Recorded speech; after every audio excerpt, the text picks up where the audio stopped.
Good evening and welcome to the Psychic Coffee Shop. I'm Aeson Knight, and of course, with me tonight is the Techie with Moses, Techie Joe. How are you, darling? I'm doing okay. How are you this evening? Halfway evil. Oh, well, there you go. I normally try to be full evil, but we're at half. Well, that's pretty good for losing a guest. No, we didn't have one booked. Oh, we didn't have one booked. I thought we... Oh, okay, got it now. Yeah. Yeah. Hello, Sorry, Miss. I'm just How are knocking that away. you? But no, doing pretty good. Doing pretty good. It was a decent day today. Yeah, well, for most of us. Yeah. Yeah. However, Colorado's representative or senator. Well, yes. Colorado Representative Ken Buck has announced he's leaving Congress next week. He didn't even tell leadership. Nope. Yeah, so welcome to the Rolling Stones article for this week. Colorado Representative Ken Buck is abruptly leaving Congress, calling the institution a dysfunctional mess that has devolved into this bickering and nonsense and not really doing the job for the American people. Buck issued a statement through his office on Tuesday announcing that he will depart Congress at the end of next week, nearly 8 months before his term is scheduled to end, and just a few months after announcing he would not seek re-election in 2024. His departure narrows the already slim Republican majority in the House to just 5 seats, 218 to 213, with 3 vacancies, meaning the GOP can only lose 2 votes and still pass legislation. Shortly after announcing his abrupt resignation, Buck appeared on CNN where he told Dana Bush that he plans to leave Congress in order to pursue reform to the nation's electoral system. We've got to find better candidates and bring America together, he said. Instead of having decorum, instead of operating in a professional manner, this place has just evolved into this bickering and nonsense and not really doing the job for the American people, he added, noting that whether or not former President Donald Trump is the Republican nominee in November, this system is broken in how we choose candidates, and I want to get involved in that process. House leadership was not aware that Buck would be announcing his resignation on Tuesday, with Speaker Mike Johnson telling Punchbowl News that he was surprised by Ken's announcement and was looking forward to talking to him about that. Buck's resignation will trigger a special election in Colorado's 4th district, which borders the seat of MAGA Rep. Lauren Boebert. Earlier this year, Boebert, facing a tough electoral challenge in her own district, announced her intent to run in Colorado's 4th. Buck's resignation puts Boebert in a tight spot. If she declines to run in the special election, she may cripple her own ability to pull off a November win in the district, as someone newly elected will occupy the spot and be in a good position to hold it. Regardless of what Boebert chooses to do, Buck's departure is sending shockwaves through the House of Representatives, and the ever-eroding Republican majority is now hanging on by the slimmest of threads. I'm telling you, a few colds and our government shuts down. It's House of Representatives. Shuts down or changes entirely. Like, few Republicans get a cold and suddenly that those numbers go back to something that might pass some good old-fashioned Democratic policy. Quickly. I'm just saying. I wish him luck. I really do. I really am fearful that we're seeing the collapse of the Republicans. Mm-hmm. And I think we're going to end up with a 3 to 4 party system. Potentially. I'm interested in what Ken Buck thinks he's going to go do. And if he hates Lauren Boebert, because he has just ripped her apart. with this resignation. Like, Yep. she's stuck. If she goes and runs, that's going to be a total mess. Right. If she doesn't go and run, then she has to stick with her current district, and Right. she can eke out another win.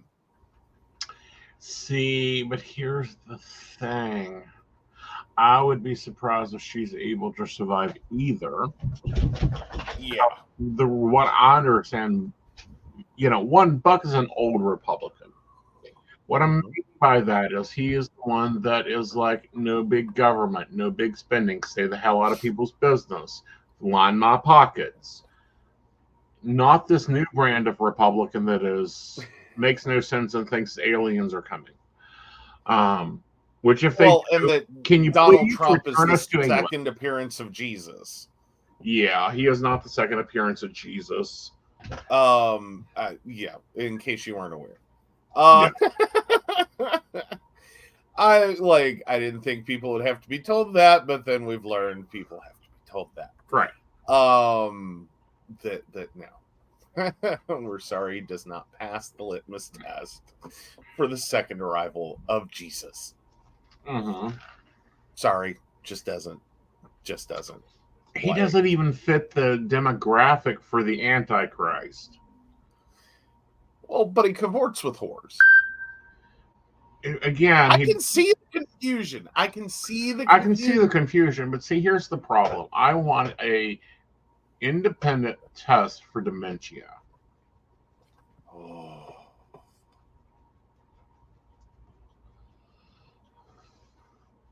On that note.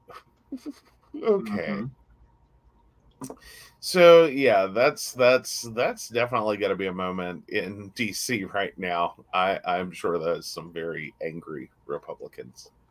Oh, I think that the House Speaker, the House Representative, the President of the Representatives, whatever you want to call the Bible thumping little troll. And yes, we'll call him the little troll because he's only like 4'5". I'm sure he's fit to be tied. The only thing I have to say is maybe you need to take that to prayer like you do your legislation. There is that. I'm just curious because I don't remember him being one that has set off a ton of alarm bells over the years. Buck? Yeah. I mean, granted, the last, I don't know, 12 of the deranging Republican Party, where we went from we have a difference of opinion to holy crap, what's going on over there?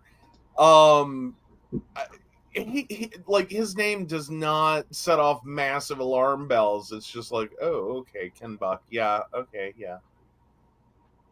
You know what I mean? He's not showing up and doing crazy. Right. The Sunset Act, distribution, transfer and effectiveness and supply chain reliability, False Claims Enhancement Act, HB 703, Death Tax Repeal Act, Securing Airport Facilities for Enhanced Parking Act. I mean, most of these are kind of on course for old school Republican Party. Right. Nothing surprising, nothing really out there. I'm not seeing anything holy crap, are you serious? Protecting America from Unauthorized Surveillance Act. Yeah. Maximum Pressure Act. Canadian Snowbird Visa Act. Yep. Protecting Gun Owners Privacy Act. No federal tax dollars for illegal alien health insurance Act. The FACE Act, Repeal Act of 2023, combating human trafficking. He's a standard, traditional. Yeah, everything you expect to have seen from a Republican 20 years ago. Exactly. I mean, I'm not saying I agree with all of his policies. I'm not saying that I'm sitting here like, wow, he's a really great Republican that Right. or middle of the road or whatever. Right. I'm just saying there's nothing like, woo, okay, someone please take away the crack pipe. Right. Like, which is a lot of what I feel like we're dealing with out of the Republican Party anymore. Right. Which is, would someone please take away their crack pipe? Right. Because, or whatever they're smoking. Because it's gone crazy places. Yeah. This is all, like, there is nothing I'm seeing that's totally out there. Like, this is just standard, normal, let's show up, do some work. We have a difference of opinion, but these are things that are important. So we should work on those. Whether I agree or not, like, this seems like someone you can sit down and have a real conversation with. Like, so the fact that this is someone who is also stepping out and doing so without the massive, long conversation that would normally involve, that is a pretty strong indictment of the Republican Party. Right. Again, this isn't Lauren Boebert throwing a hissy fit. Well, here's my question. This isn't Marjorie Taylor Greene throwing a hissy fit. This is Ken Buck, and he is done. Right. Like, well, let's take a look at Marjorie. Oh, sweet Mary, Mother of God. Let's see what Margarine has introduced. An amendment to Congress Budget Act of 1974 that requires Congress Budget Office to provide cost assessments for legislation reported by the committee. An amendment Title 18, Lincoln Rally Act. Oh God, where's the Lincoln Rally Act? Because this is what I mean. You can usually tell because they have weirdo effing policy names.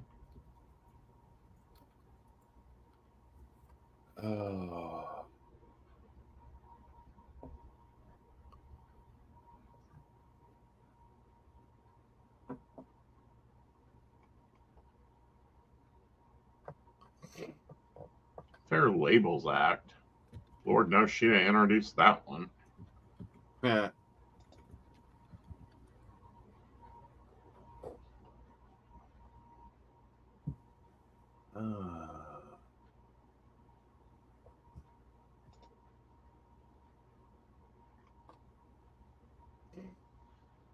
Oh, it's to inspect meat and poultry. Oh, God. Where did it come from? A chicken. All right, so what else we got? I know there's going to be some crazy in here. Stop Unconstitutional Background Check Act. Oh, yeah, there you go. Background checks are now unconstitutional. All right. Wonderful. Marshall Major Taylor Congressional Gold Medal Act.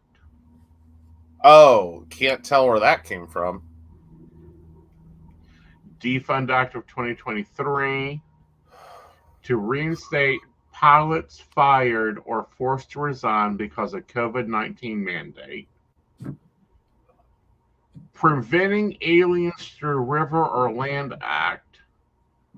Of course. Like, that's a build a wall. It's got to be a build a wall. It is. Freedom to Breathe Act. Freedom to breathe? Yeah. Okay. It's in the Energy Commission. The legislation analyzed in Congress Research Service to begin analyzing this legislation after text is available. Like, all her stuff isn't even available yet. Well, it is, but it isn't. to prohibit through December 31st the import of mask mandates for passengers of air carriers. Oh, so this is the kill as many as possible act? Oh, well, there you go. Yeah. Oh, yeah. So it's an anti-mask law. Right. Okay, great. That's what I'm saying. Like comparing the two, it's like Ken Buck, business as usual. Marjorie Taylor Greene, holy fuck. Yeah, somewhere in Texas. Like, excuse me. That's where her mind goes. Yeah. Marjorie. No, we were looking at Marjorie. Well, I were was looking figuring at musty Marjorie. 2 degrees from plastic, and I'm quite sure it's more intelligent. But she somehow got voted in, young and blonde. I wonder what you expect. But anyhow.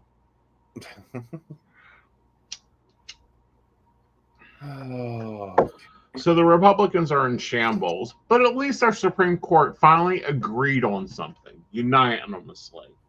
Finally. Yeah. But this is math. Yeah. Oh, Shannon says, I thought it was a no smoking law. No. No, Freedom to Breathe Act was you should not have to wear masks on airplanes. Yeah.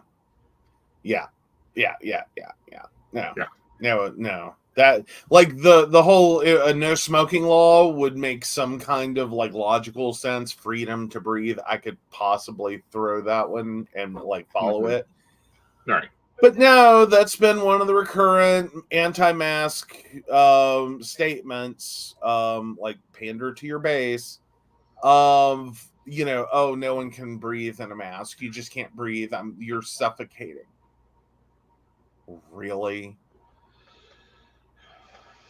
Like, are you wearing it correctly? Like, you don't shove it up your nose and down your throat.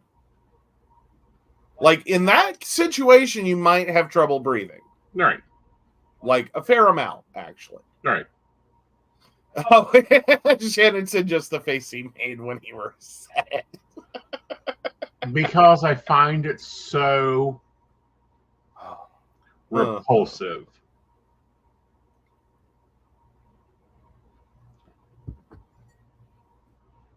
Like, everyone must die act.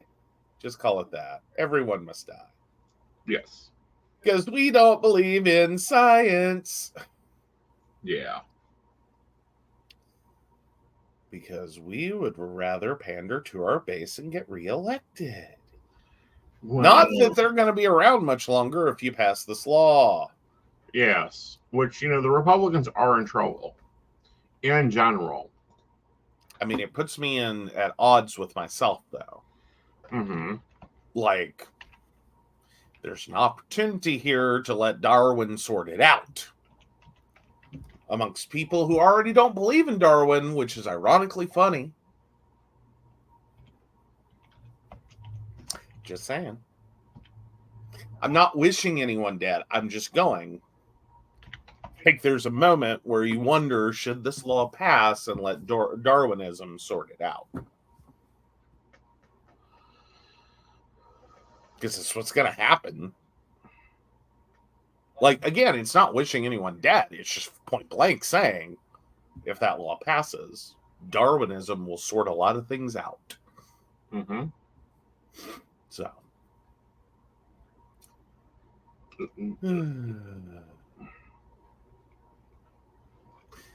Okay, I'm going to put an article somewhere because this is when we can't talk live on air.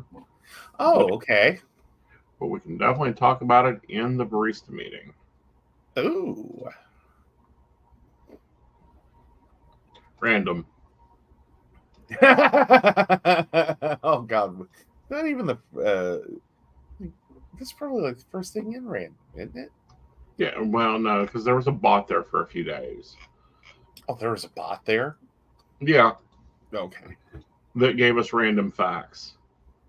Oh, yeah. Yeah, if we paid for premium license. But anyhow. So the Supreme Court rule finally came in through with one universal ruling, even though I think the Supreme Court is too small for the size of our country. I think it should be linked to our population. Oh, yeah. So the Supreme Court sent a message to corporate America about whistleblowers.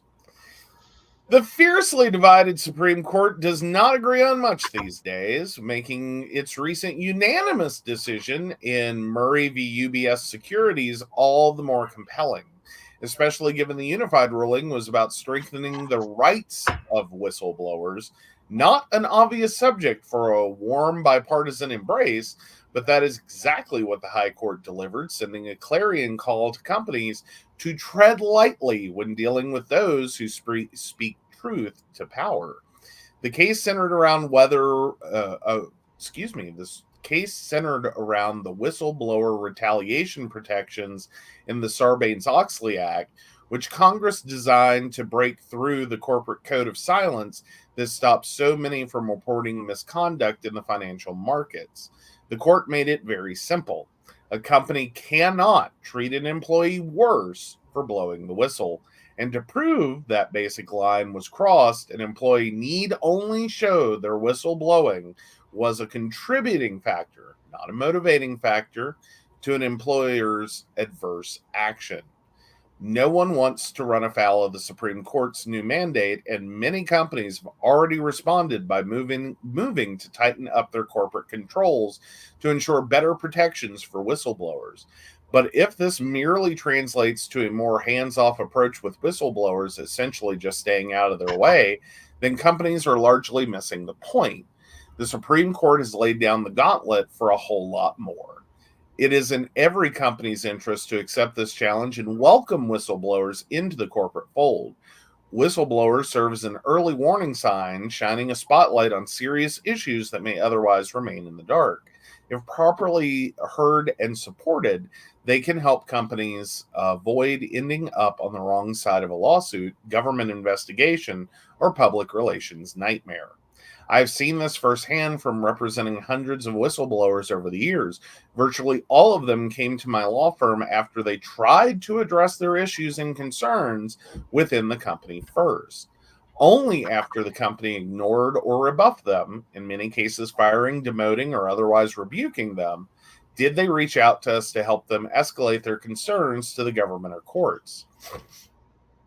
Congress has established an ever-increasing number of rewards programs to encourage whistleblowers to take this very path with firms like mine. Successful whistleblowers under these programs can earn a hefty slice of the government's recovery from enforcement actions the whistleblower prompted. These awards are routinely in the tens of millions of dollars, with several in the hundreds of millions. Many of our clients have been the direct beneficiary of these handsome payouts. But virtually none of our clients see the promise of potential riches as the driving force for coming forward. It is what keeps them up at night. Instead, the need to say something when they saw something that rubbed against their moral compass, to remedy a serious wrongdoing, to protect those in harm's way. Nor is it about getting the company in trouble, just the opposite. From our experience, whistleblowers are highly valued employees with a deep dedication to their company and the work they do. Their ultimate goal is to course correct the company or deal with a rogue employee or faction. They are not looking to get the company investigated, sued, or caught up in a PR maelstrom, at least not at first. More enlightened companies are beginning to appreciate the reality that whistleblowers are not the disgruntled troublemakers they are so often made out to be, that they serve the best interests of the company by ferreting out misbehavior early on, helping to avoid a whole lot of trouble down the road. That supporting and protecting them on their quest, not snubbing, silencing, or shaming them, is the best course for everyone. The Supreme Court seemed to go out of its way to make this point, unanimously recognizing the health, safety, or well-being of the public may well depend on whistleblowers feeling empowered to come forward. Companies would be wise to listen, not simply to comply with Sarbanes-Oxley and the like, but to make sure they do not become caught in the crosshairs of something significantly more damaging to their ultimate bottom line. Hi. That's a moment for the Supreme Court to rally on. Exactly. Jeez. It's going to be interesting. Apparently. Yes, that is a fun one. Right. But yeah. Oh my goodness. So yeah. All right. So I guess moving right along, or are you looking for something over there? No, moving right along. This one is from India. Okay, so Moon, Mercury, and Rahu conjunction? Raja. Raja. Okay. Yeah, conjunction. All right. So Moon, Mercury, and Raja in conjunction is considered not so auspicious. Considered a not so auspicious conjunction. In some aspects, it is good, but in some cases, this conjunction shows some negative impact on an individual's mental state. Raja will magnify the positive aspects of this conjunction, and a person may become exceptionally intelligent and shrewd. Due to the Raja Mercury conjunction, they are naturally skilled at creating illusions, which makes them skilled liars and astute salespeople. A mother or siblings relationship can be peculiar. Mother may have dealt with all of these deception and illusion related problems over her lifetime. So learning more about it, the moon is symbolic of the following: mind, emotions, mother, local government, mental tranquility, home environment, milk and water. Mercury is the sign of marketing, sales, math prowess, younger siblings, hobbies, manual dexterity, intelligence, swift decision making, logical thinking, and youth. Raja stands for delusion, distant lands, and foreign things. That is, things that are unknown. Consequently, drugs, medications, intoxication of any kind, fame, wealth, success, obsession, unfulfilled desires from a previous life, films, television, the internet, cheating, imagined fears, unusual or unique things, creativity, and breaking rules are all considered foreign to someone living in Punjab. Raja additionally exaggerates the situation. All right. So the conjunction of three planets. Things associated with a house or sign become a person's primary emphasis in life if three or more planets are conjunct in that house or sign. This indicates that not only will the energy of these three planets enter this house or sign, but the energy of the house in which they enter also matters. As a result, the conjunction makes this house or sign practically the most significant house in the chart. So, Moon, Mercury with Raja conjunction. All right. So, looks like we're looking at intuitive. Mercury's analytical skills, Raja's innovative thinking, and the moon's sensitivity can produce people with deep intellectual insights and enhanced tuition. Depression and anxiety, the moon's influence on the conjunction may also point to a propensity for worry, restlessness, or mood swings. Raja can encourage obsession and fears, while Mercury can intensify mental irritation. Creative, this combination can lead to creative thinking and unusual ideas, particularly in the areas of research, technology, and communication. Imbalanced emotions, inner conflicts, and emotional upheaval can result from the combination of Raja's disruptive influence and the emotional depth of the moon. This could show itself as internal conflicts brought on by worries, insecurities, or desires.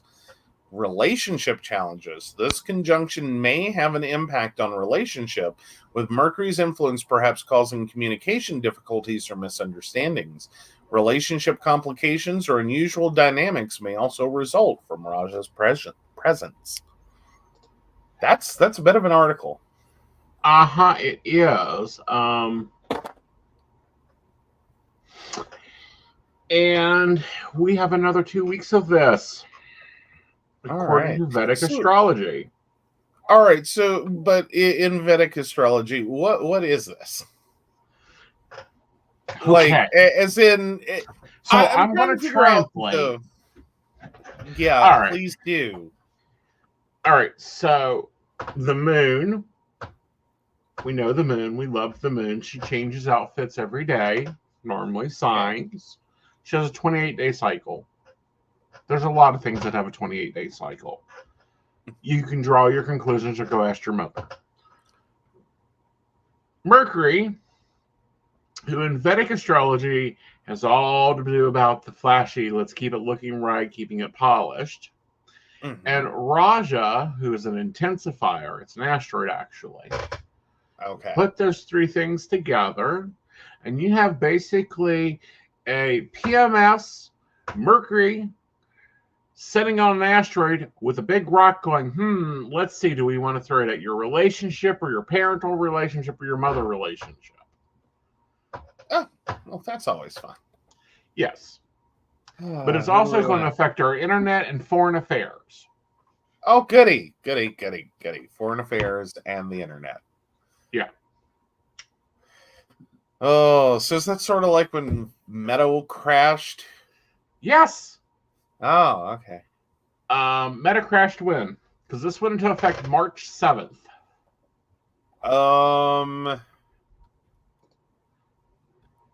Was Facebook down?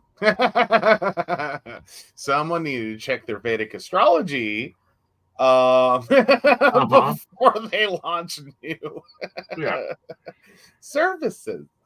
Oh, come on, news. Let's try that. About a week ago, so we might have just missed it. March 5th. Yeah, 2 days. 2 days ahead of this conjunction, so they were moving into place. Rasha was dancing into the room. She hadn't really settled her purse onto the floor yet. Oh, but already in a mood. Exactly. I'm sorry, it's kind of a large event. Yeah, because Moon and Mercury were already sitting there going, I really don't think that we're going to get along. I do not have a disqualification there. Who invited her? Mm-hmm. That's how I heard that, was who invited her. Right.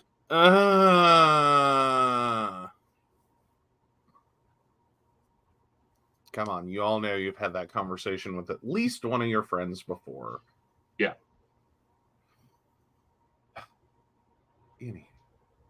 Anywho, I find it interesting. I do not practice Vedic astrology. I understand the basis of the system. That doesn't mean I practice it. There's two different things there. Yes. It's like I also understand the use of a cell phone. That doesn't mean I can take it apart and put it back together. That's Joe's job. No, it isn't. Okay. Yeah.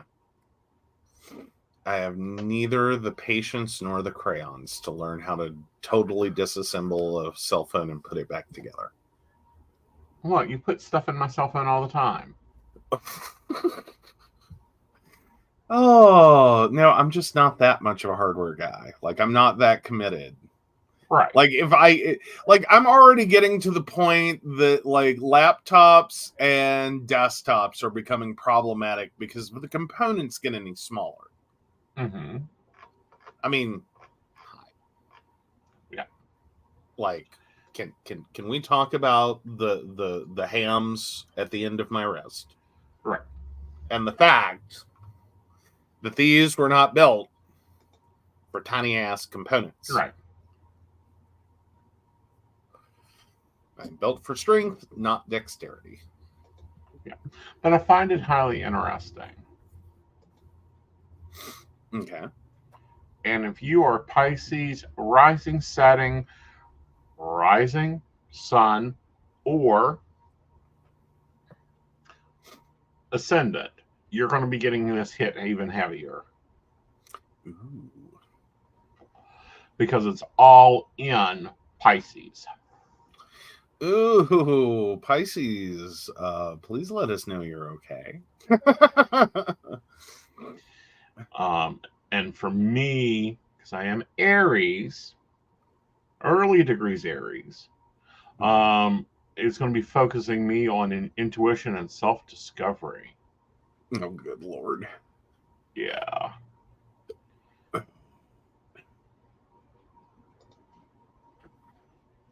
Wow, I just cannot believe this is making front page news.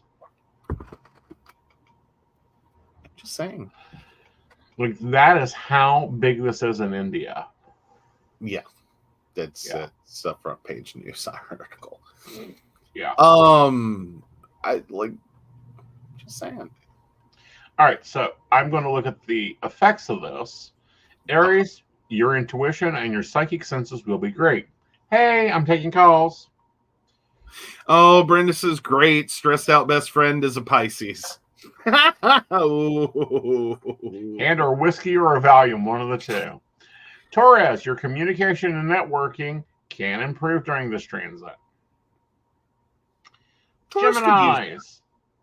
Geminis, being more empathic and responsive to others' feelings and needs will make you a better leader and communicator during this. Hello, Cancer. Now is the moment to think creatively and boldly. This may involve seeking knowledge, taking a class, or reading or practicing spirituality. All right. Fair enough. Leos, you may encounter transformation, resources, and mysteries beyond the physical world during this journey. You may interest yourself in getting interested in the occult, mysticism, or philosophy. Hello, Leos. Aeson's inner circle is open for new members. Hey, there is that. I was going to point out, though, has anyone else noticed that when Leos go down a spiritual woo journey, it's different. It hits weird. Mm-hmm. Like, it hits weird. I'm just saying, like, forewarning y'all, when Leos go spiritual, it's an experience. It is not your normal of the sun within their chart. All right, Virgos, transportation makes you examine the human connection, balancing individuals and community, personal and professional. Your ability to understand and accept other differences will increase. Libras, the transit encourages you rethinking your life. This step will involve changing your everyday routine and your workplace to give them meaning. Scorpios, this transit increases your artistic and creative abilities as you explore your intentional emotions and archetypal side. Sagittarians, this transit urges you to explore your emotional base, generally, and your home serenity. Your intention will improve, allowing you to spot familiar, uncultured, and subline subtitles. Sorry. Capricorns, you may want to share your deepest thoughts and sentiments on social media. Clarity in a commercial is critical. You will enjoy the outdoors and eco-friendly activities. Aquarians, you may go beyond your financial decisions to a deeper purpose and set of values. Your view of money and material property may change. Pisces, you gain intention, empathy, and spiritual understanding during this trip. You will gravitate towards artistic avenues that reflect your personality. Oh, nice. All right. So really check on your Piscean friends. Yes. DIY tip. To gain maximum effect from this transit, practice silence daily for at least 21 minutes and express your gratitude towards the universe as well as everyone whom you like to share it with. Be cautious while speaking and giving a double thought before you speak, especially with anything with friends, family, or romantic relationships. Self-reflect on your own goals and do course correction during this quarter ending month of the year 2024. Okay. So intense, but not necessarily bad. No, it's not. It's a very intense, highly intense. Yeah. Transit. Like, it's having, like, Vedic astrology is here, tropical is here. It's having a broadcasting effect. Like, everyone's getting this. But it's front page news in India, guys. That's how much Vedic astrology, which is normally only practiced in India, is so much affecting. Like, there are offices that are going, nope, nope, nope, we're closed for the rest of the month. Bye, y'all. Thank you, and we're out. Yep. Like, nope, no good can come of this. We're not even going to try. Right. All right. All right. So with that, we're going to move to a topic I don't normally cover because I don't like him. Okay. But I find it interesting. So, yeah, Andrew Tate and brother Tristan appear in a Romanian court over UK arrest warrant. Controversial influencer Andrew Tate and his brother Tristan have appeared in a Romanian court after the UK issued warrants for their arrest. The internet personalities were detained by Romanian police on Monday night on arrest warrants over alleged sexual offenses in Britain.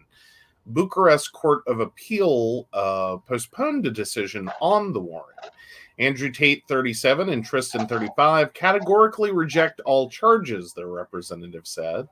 The men remain in custody. Romanian police said 2 arrest warrants were issued by British authorities for exploiting people in the UK.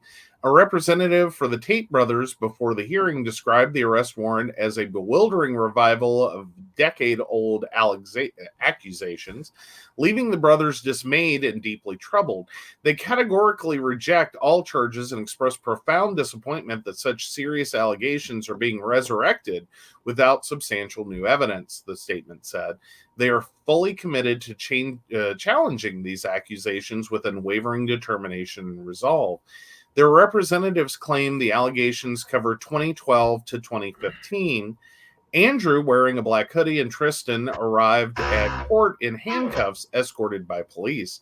They did not say anything to the gathered press, but as they were leaving court, Andrew smiled when asked if he was ready to go back home. Following the hearing, the brothers' lawyer, Eugen Venenek, told reporters he knew little information regarding the warrant and did not know if new evidence was provided by the authorities.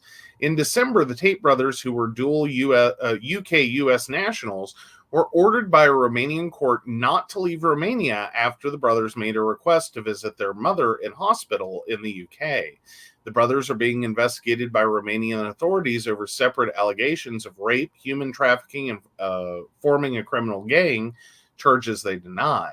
They are accused of exploiting women via an adult content business, which prosecutors allege operated as a criminal group. 2 female Romanian associates were also named alongside the brothers in an indictment published in June, and several alleged victims were identified. Mr. Tate has repeatedly claimed Romanian prosecutors have no evidence against him, and there is a conspiracy to silence him. He is a self-described misogynist and was previously banned from social media platforms for expressing misogynistic views. Yeah, so not someone we generally like. Not at all. At all. For any reason. Underneath the sun. But I find it interesting, and here's what I mean by that. Mm-hmm. They came with armed. And this, understand, yes, this is the US and we're not used to this. But they went in there with SWAT team assault quality weapons to collect these 2 at 4 a.m. Mm-hmm. over a UK warrant when they're already in custody in Romania and out on bond. Yeah. That seems like a lot.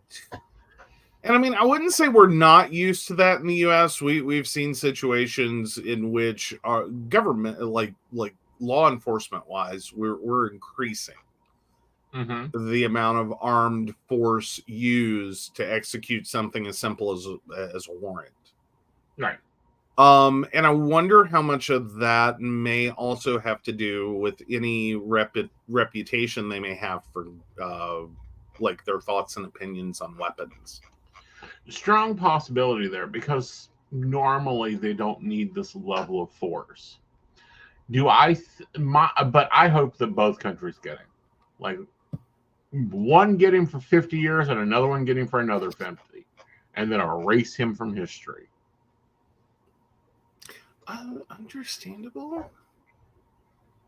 Like so if you're not familiar, Andrew Tate specifically, and his brother Tristan,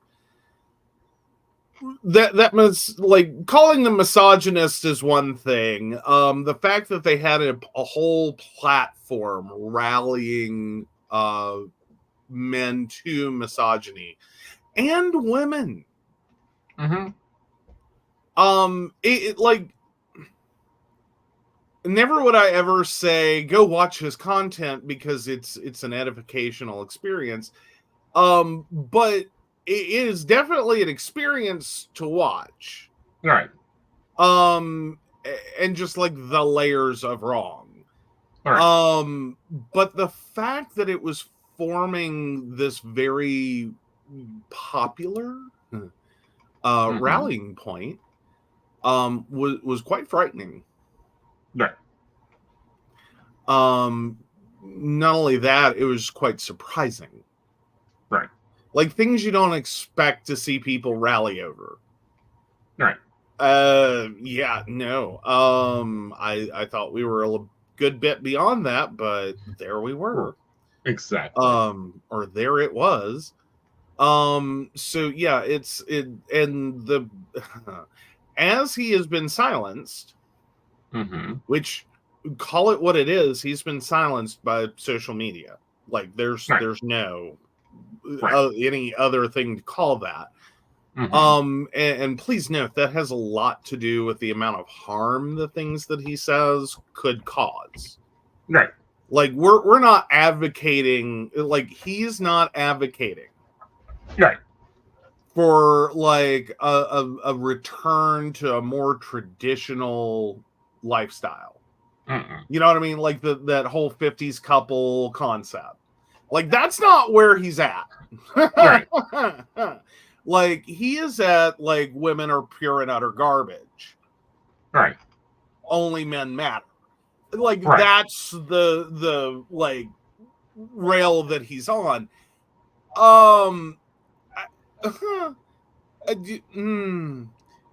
Yeah.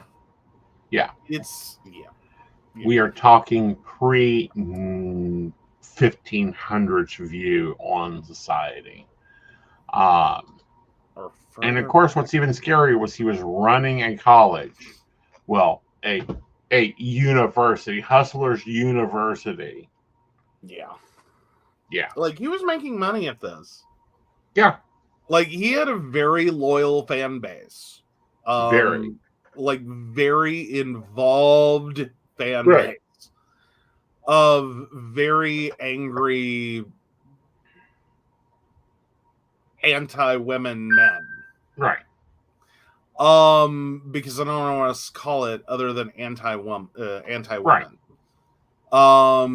Other than call it misogynistic, but misogynistic makes it sound like a cute "go make me a sandwich" joke, and that's not what this is. Right. Like, not that I'm actually trying to call that a cute joke. It's a horrible joke to make. That's misogynistic. I'm saying this is worse than that. Like, that, like, go well beyond that.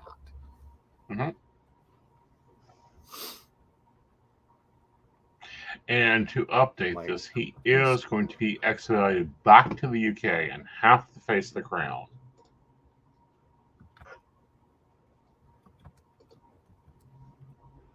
I'm just interested because I know,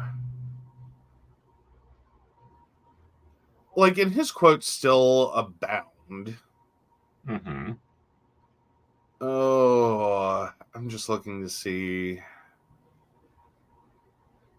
Like, but the quotes that are used are generally just motivational. Like, I was looking to see if we could dig into, like, some of the whoosh.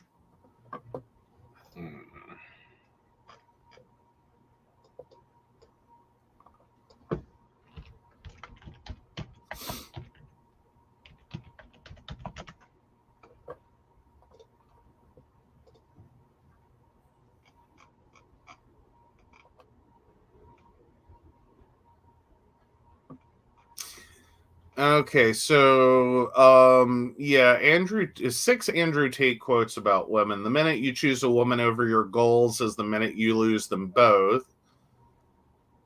Women are not meant to lead, they are meant to follow. Women are attracted to strength and power. A woman's true power lies in her ability to inspire and support her man. Women should focus on nurturing their femininity rather than trying to be like men. Women should prioritize their role as wives and mothers over pursuing careers. These are his top quotes on women. Mm-hmm. I'm assuming the ones that are sanitized enough to actually be quotes. Yeah, because I don't know if you heard that music because I did. He has others out there. Yeah, not so granted that are not. And granted, I had to run my translator, but they aren't so Americanized. Yeah, not so much. No. All right, so after plumbing the sewers. Mm-hmm. Well, I wanted to cover it because it really shows you that at least outside of the United States, anything that looks like MAGA, smells like MAGA, smells like Tate MAGA, Mega Tate sounds interesting. The world ain't putting up with. Mm-mm. So there is hope out there. There is. It's getting better. It's not great, but It's getting better. Right. And that's kind of, I think, why we're starting to see some of this. Right. Like, I was kind of oddly thinking about this the other day, and it's been, like, I don't know, a week or so ago, is that with every, like, extreme thought, and sometimes extreme is perceptive in terms of, like, it took a long time to get there for it to become an extreme thought. But it goes through, like, this last gasp process where a lot of angry people show up to vehemently defend it. Right before it's like, do what? Oh my God, who would ever think such a horrible thing? Right. You know what I mean? Like, so in a sense, as horrible as, like, you know, Andrew Tate or I'm going to even go ahead and call MAGA Republicans the last gasp of the fringes of the Republican Party. Mm-hmm. As horrible as it is to have to go through an experience, I think it's also a good sign. Mm-hmm. It's like, this is its last moment. This is the last gasp. Like, this is its death rattle. Right. As this horrible set of ideas goes off to die. Right. So it's not a bad thing. I don't see it as a bad thing. I think any horrible idea gets one last gasp of a moment. Mm-hmm. And then usually you see that the whole concept dies with it. Right. You know what I mean? Like, it goes through its entire nasty extreme run, which may take a few years. Don't get me wrong. It's not like it's going to be a 5 minutes and it's over. But historically, when you look back, it's like, Jesus, I can't believe we went through that. Right. Like, what was that? Right. Like, now you know no one that believes that. Right. So I call it a good sign. I call it a good sign. Like, historically, that's how that plays out. Right. So, yeah.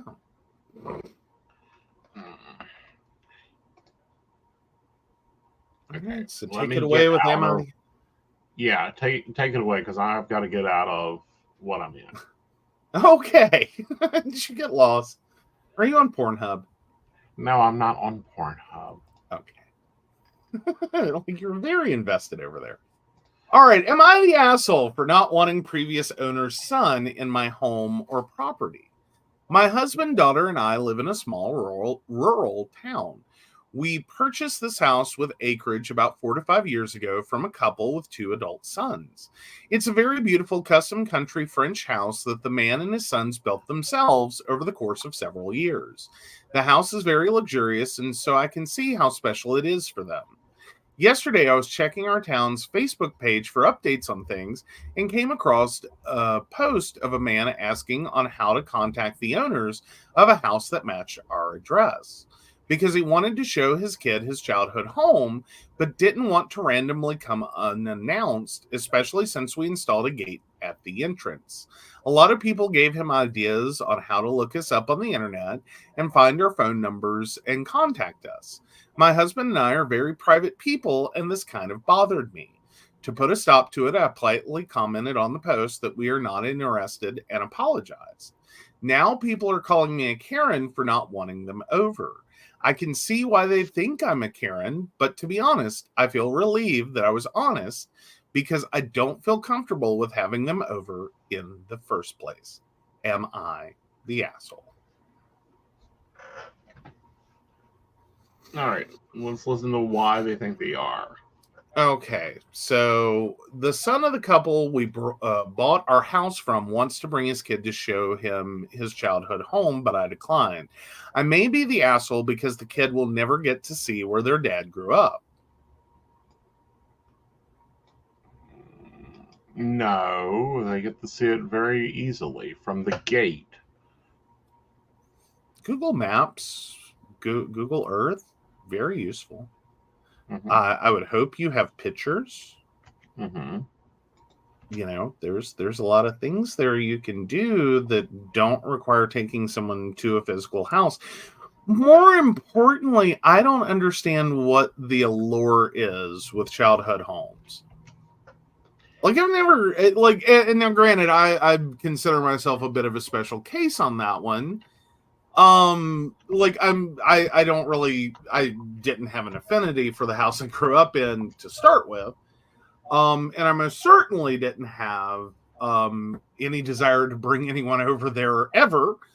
But especially in a past moment, Mm-hmm. I don't really understand the allure of like going to see your dad's childhood home. Like, I don't get why that's special to people. Like, that has some great, deep significance. See, I don't get that either as a child or as the homeowner. I don't get it from the adult who used to live there perspective. Right. Like, don't get me wrong. I understand driving past places you used to go and live and, you know, whatever. And be like, oh, I used to live there. I get that, and I understand if this is a huge property with a long driveway, that's not so easy to like drive past and be like, I used to live over there. You know, that little speck on the hill, that's a house. I used to live there. I can kind of get the, you know, whatever, but I don't really see it as a big life loss. Right. You know what I mean? Like, I have no clue where my dad grew up. I know what city. Right. But I'm sure that most likely that house has been so torn down. And quite frankly, my grandfather was a miner, so the likelihood that it was one house. It was probably a bunch of different houses, and you know, it's mm-hmm. And quite frankly, if you've seen one coal camp house, you've seen them all. Well, exactly, but like, you know, I don't take you tracing around rivers and going up on that hill's a cave, and you'll find probably some old wood from the door up there, and none of that occurs. Not normally, and like, granted, your grandmother's situation is a little different. That's a little more interesting. Like, but otherwise, a house is a house is a house is a house is a house. Right. Like, I don't, you know. But you know, when saying that, it's like, can you imagine? Oh, we'd like to go tracing around your private campground. Oh yeah, God no. Like, hi, I would like to just walk around your property. Like, hi, I would just like to come in your house. Right. I mean, the only house I've ever had interest in finding, Mm-hmm. and like, keep in mind, I'm 40 some years old, and if I were ever going to have found it, I should have already done this by now. Right. But and the only reason it strikes an interest for me is Right. twofold. Part one is this was supposedly the house my mother absolutely fell in love with and was heartbroken because they lost it. They they got in over, they were young, they got in over their heads. Right. You know, in the home buying market, they got way in over their heads. And so they lost this house and had to move out. I've always had a small interest in just seeing it, like drive past it, have an idea what the house looks like.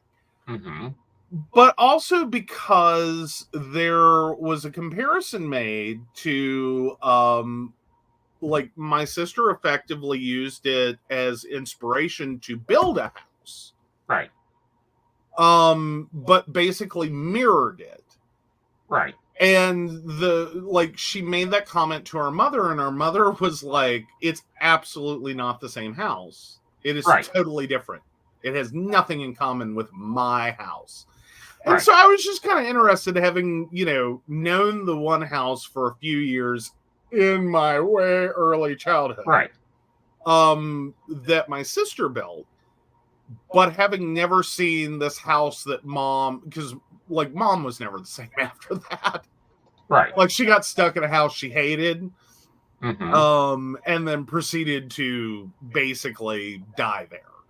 Right. Like she hated the house I grew up in. For many good reasons. It was a horrible layout. It had so many issues.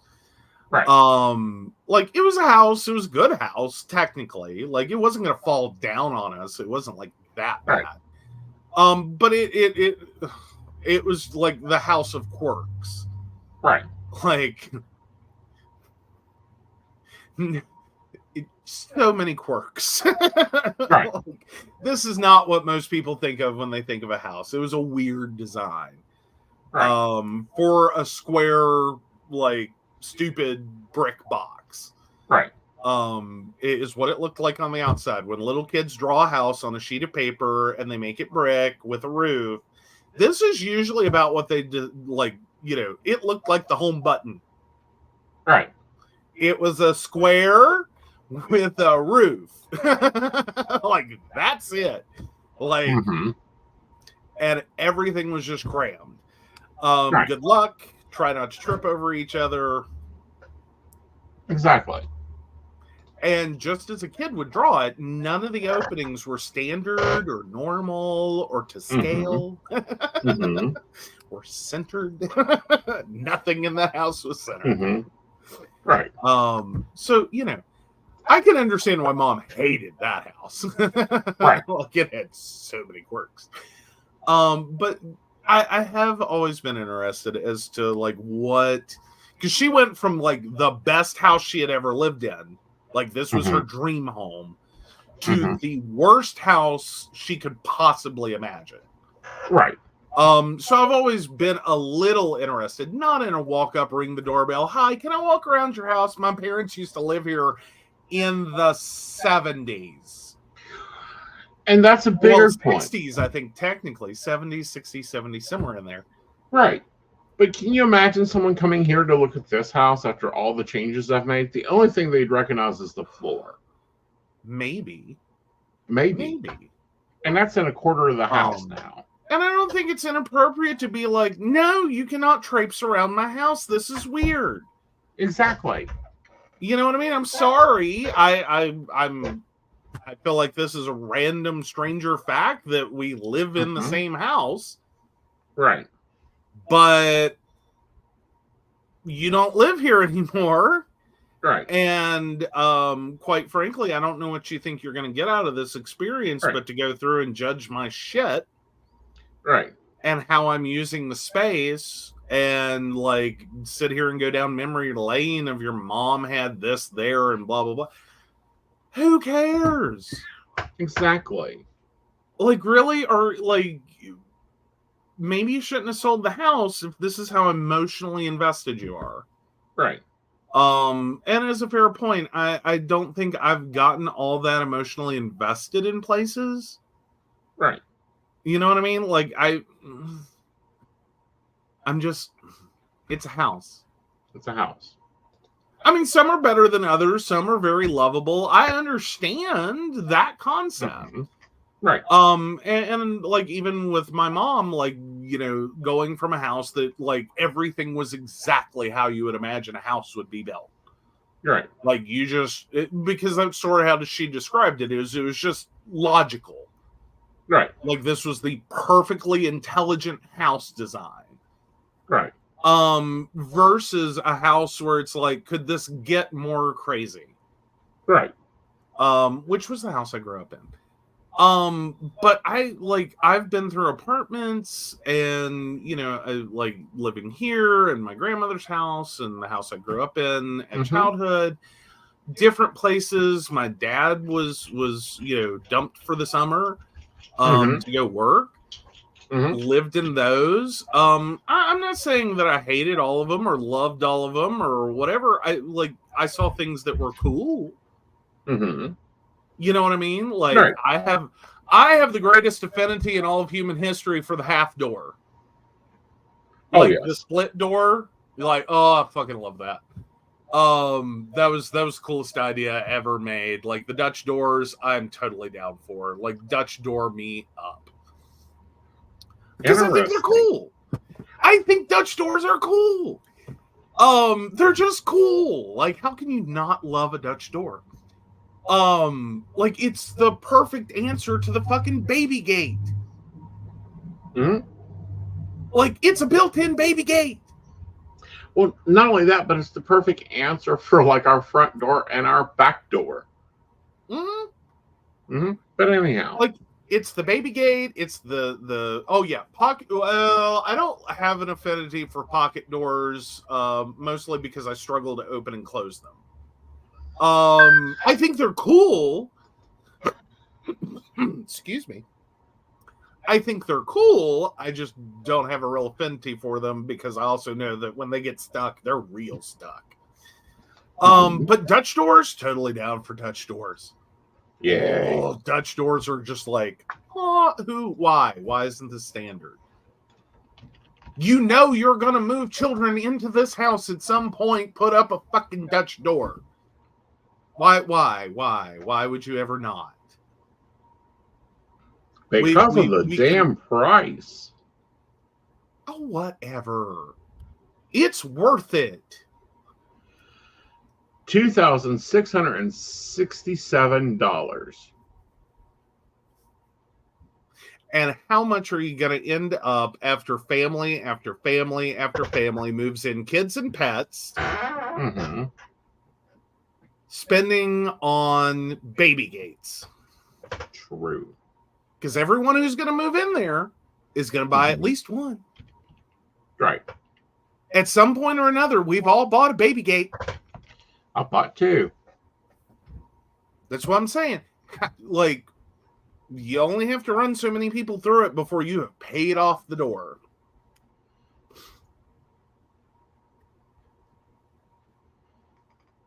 I just don't understand why they're so expensive. Because they're a solid core door.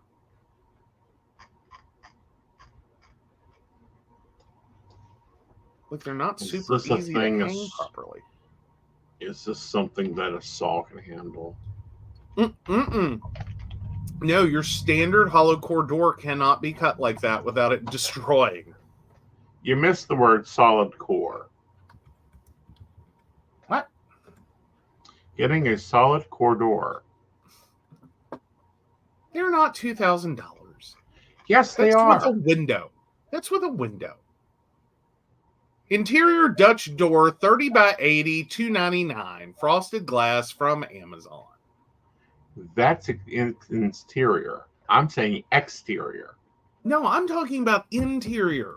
Like, well, the exteriors, though, even those, like, yeah, that's not only a solid core door, but there has to be a solid core door that acts like an exterior door. Like, it has to do all the things. But if you look price-wise, nice exterior doors aren't cheap either. Yeah, keep the dogs in the rooms. But still be able to monitor and see the puppies. Oh, good Lord, he is slacking me, y'all.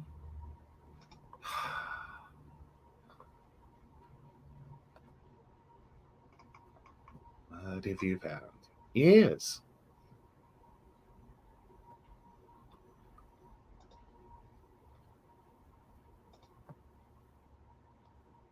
Yeah. Yeah.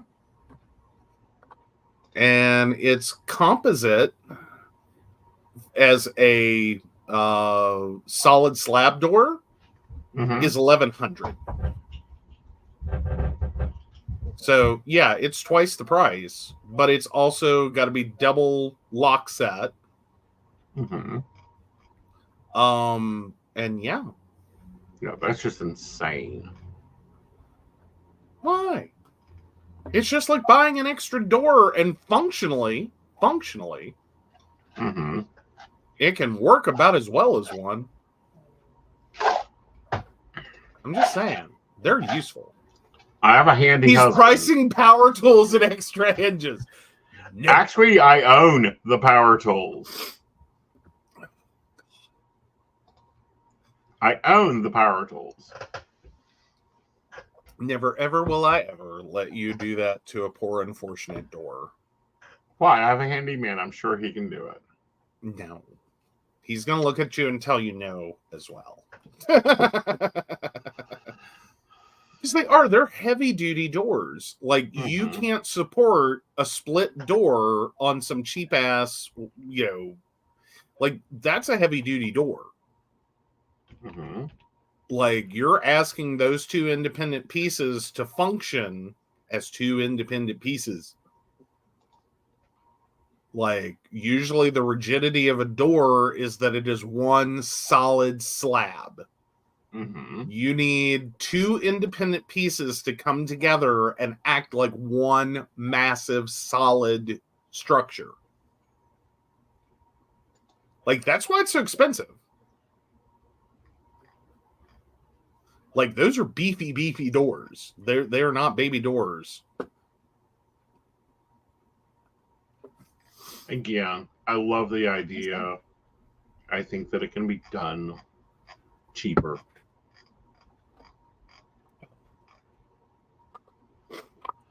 Fear what he is about to do.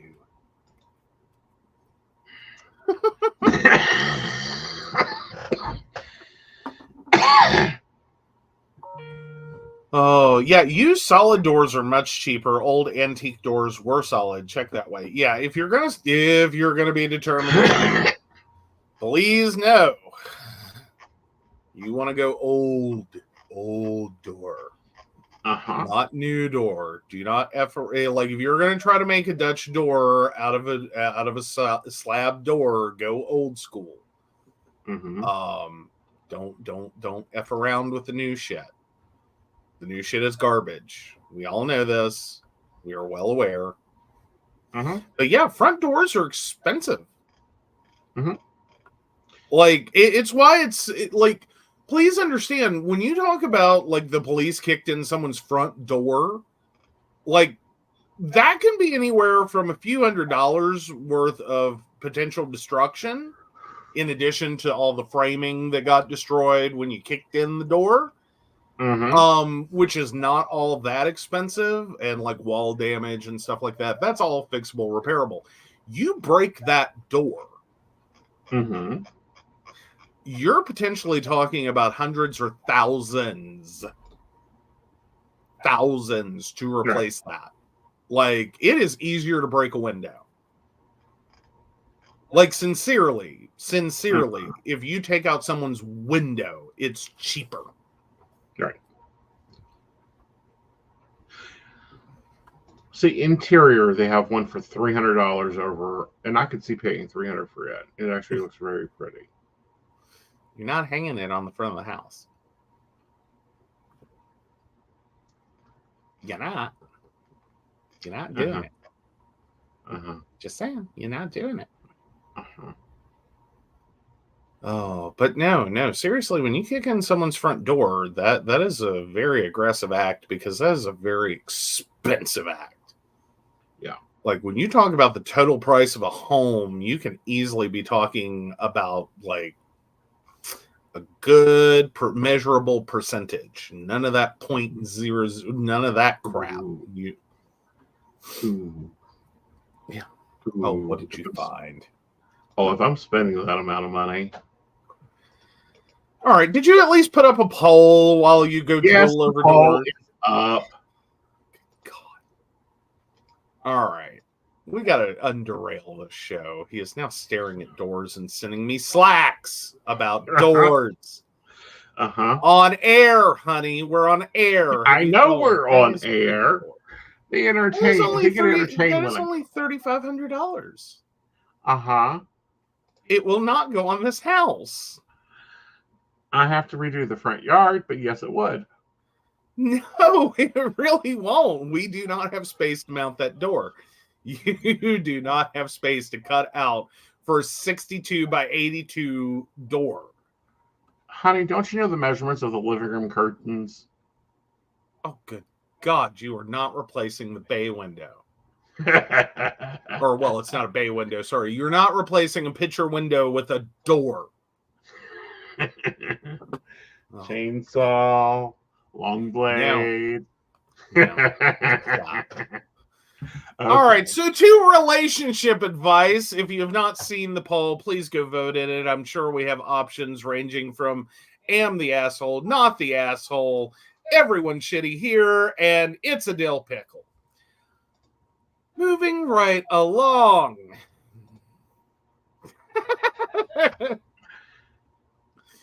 My 24 male ex-girlfriend, 23 female, is dating her psychologist, 50s male, and they have moved in together. We were together for 5 years. It was a pretty unhealthy relationship. We both had some psychological issues and didn't complement each other. I had depression and addiction. She had high levels of anxiety and BPD. Her life was always chaotic. She dropped out of university multiple times and had low self-esteem. She also had an intense bond with her father, who passed away while we were together. Around this time, we both started seeing psychologists. As my substance abuse became worse, our relationship deteriorated. Towards the end, her now former psychologist invited her to dinner at his home. They drank a lot of alcohol, and he even offered her weed. When she told me this, she seemed creeped out, so I didn't think much of it. He was far too old and grotesque to ever succeed with whatever he was trying. Turns out, I was wrong. We broke up shortly thereafter, about 9 months ago, because she had lost attraction towards me after I took her for granted for far too long. It's true, I didn't put any effort into the relationship. I was intensely heartbroken and still miss her to this day, despite not wanting anything to do with her. I have since turned my life around and am quite grateful to have gone through the heartbreak. I wish the same for her. A few days ago, I encountered her and the psychologist together at a mutual friend's event. I thought it was strange, but maybe they had become good friends. Then she said they have moved in together. The more I think of it, the more disturbing the reality of this situation becomes. Yesterday, I felt physically ill thinking about it. He probably knows so many deep details about me and our dysfunctional relationship. He knows so much about her that the power dynamic of the relationship must be incredibly skewed. She is or was psychologically compromised. She's 30 years younger than he is. She doesn't have many friends or family, at least not close by, and now they're living together after what can only be a few months together.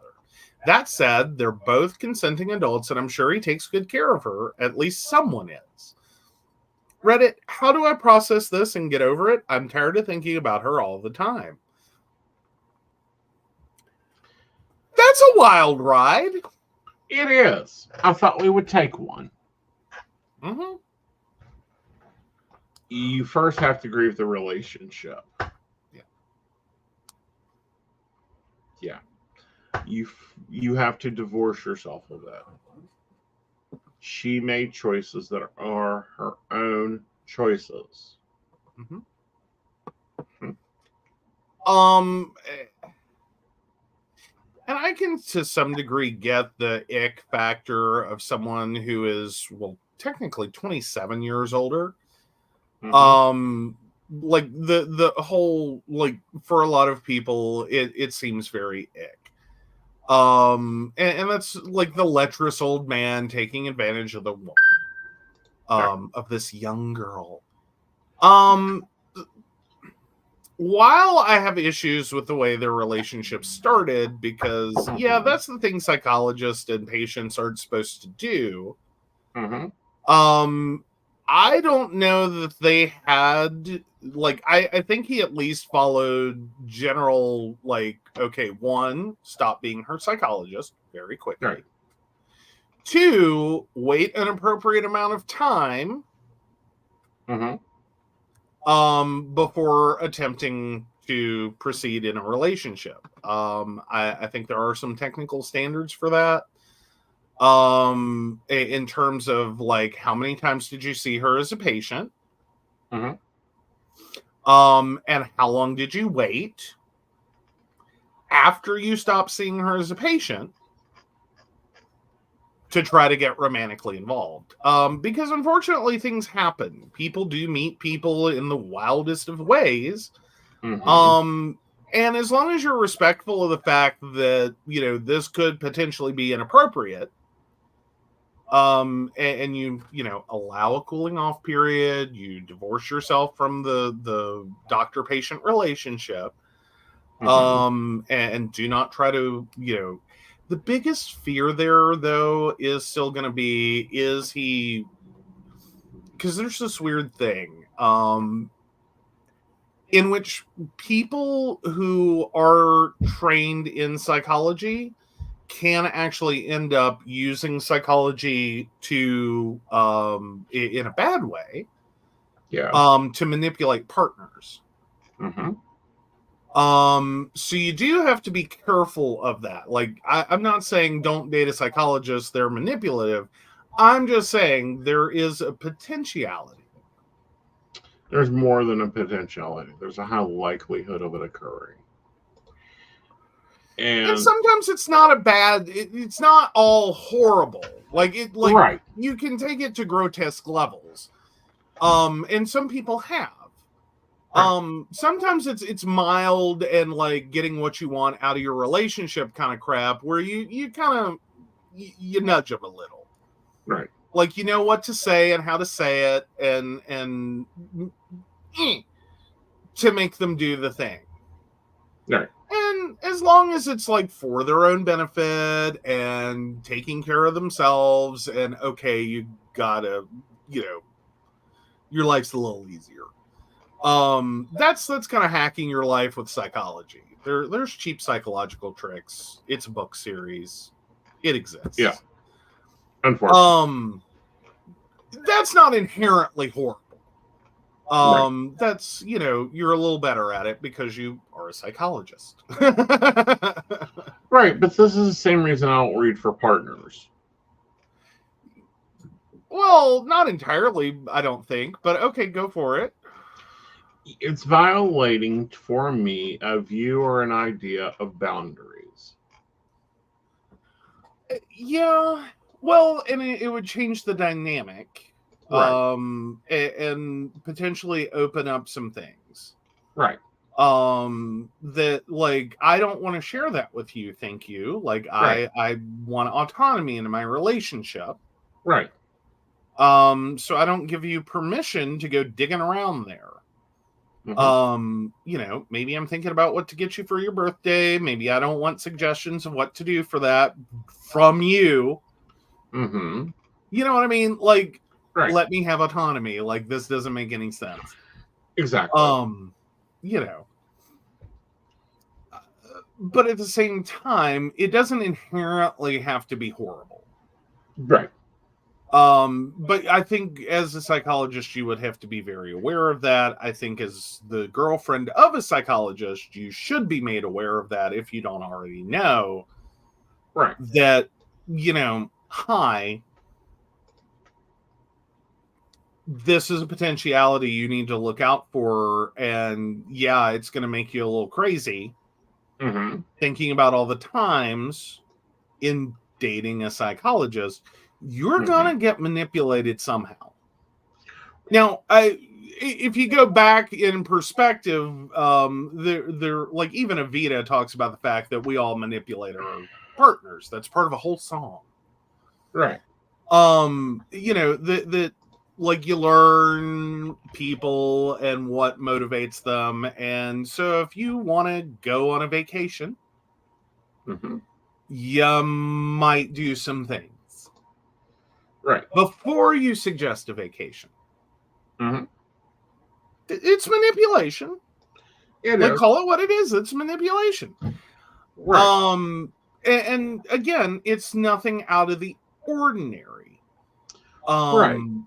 But it can also get into levels where it's like, are you doing this? Or are you being manipulated into doing this? Right, which is one thing. But the other side of this, and the more problem side of this for me in this situation, is the information shared in a psychological evaluation. The things talked about doing their talk sessions gives this man an unfair advantage. It can. Again, that comes into how many sessions did they have? Right. Well, like 2 or 3, how deep did you get? Right. 20 or 30, okay, that's potential that you have way too much information. Right. You know what I mean? Like, but then again, I think the paranoia that he has, the ex-boyfriend, the OP, I think that's your own paranoia. I mean, I think we all talk about our exes and probably share details that are intimate, that, you know, about our broken, fucked up relationships. I don't think that's any different. You're just thrown off because this is a psychologist that you feel has the power to judge you based on one person's perspective. 9 months? Psychologists do not engage in sexual intimacy with a former client/patient for at least 2 years after ceasing or terminating therapy. APA Code Standard 10.8a states. Okay. That's why I'm thinking there could not have been that many sessions, because generally that's interpreted for like long-term patient care. Right. Now, if you had a consult with someone or a couple of appointments, that's not the same as being in a continuous standard of care. Right. Again, it's probably bad as a professional idea. Right. I think it's very unethical. Yeah. There's a lot of things that have been coming up, however, on ethics here lately that I've been bitching a fit about. Understandable. Like we that's been a thing. Yeah. I don't know. It's kind of like we had a president who lied for 4 fucking years and we all forgot how to be ethical human beings, but that's just me. Right. Well, that and like fear mongering. Like, I don't like fear mongers. There's a lot of, on the psychic level, granted, that means that everyone has to form their own ethics. Some of the stuff coming out, I'm like, you've got to be shitting me. Yeah. Totally. So, let's take a look and see if you're the asshole. 100%, you are not the asshole for not allowing someone who used to live in your house to go roaming about it. Yeah. I think that's one of those things that makes people feel ick, that just, yeah. You know what I mean? Like socially, like, oh, it's so heartwarming. He wants to visit his farmer home, and the big bad lady won't let him. No. That's no. Think about it from the other perspective. Like, do you really want to randomly let a stranger, like someone knocks on your door and randomly says, "Hi, I used to live here." Mm-hmm. Is your first impulse to be like, "Sure, come on in"? Yeah. I don't know you. Right. I don't know you. Get out of my house. Go away. And don't come back. Yeah, Shannon's like, for all I know, you're casing the place to rob me. Yeah. Mm-hmm. And then you're using, but like, here's the two sides of this. One is a heartwarming story of a local boy who wants to see his childhood home to show his son. Mm-hmm. Another version of it is, instead of, since you know the address, writing me a letter and sending it to me and awaiting a response. You posted my shit on Facebook. Right. Drew attention to my life and who I am. And where I live. And then you put me in the position of having to out myself as living here and being the owner, and then taking a position of, no, I don't know you and I don't want to. Thank you very much. I live comfortably in my home. Y'all did a great job, but now I don't want any connection. Exactly. Now I'm a social pariah for it. Right. Because I didn't make the heartwarming local boy story. I turned it into, I don't know you and I don't want to. Exactly. Thank you. And, that's where, like, privacy comes in. Like, there's so many issues with this. If he was serious, he would have sent a letter. I would think so. I would think that would be a great place to start. Again, I think there are some people who'd be like, absolutely, come see our childhood home, or come see your childhood home, that, whatever. I think maybe if he had gone that route, like, the homeowner might have been a little more considerate of it. But no, I'm sorry. I see my house plastered all over Facebook. I'm going to be real knee-jerk about go fuck yourself. Very much so. No, ma'am. No, sir. You are not coming in. Right. Like, hell or high water, get my shit off the internet. Right. Like, nope. All right. So with that, guys, we will be back Thursday with Sandy with Coffee and Tea. And then on Friday, we will have Mountain Bears. And then we will not be on for the weekend.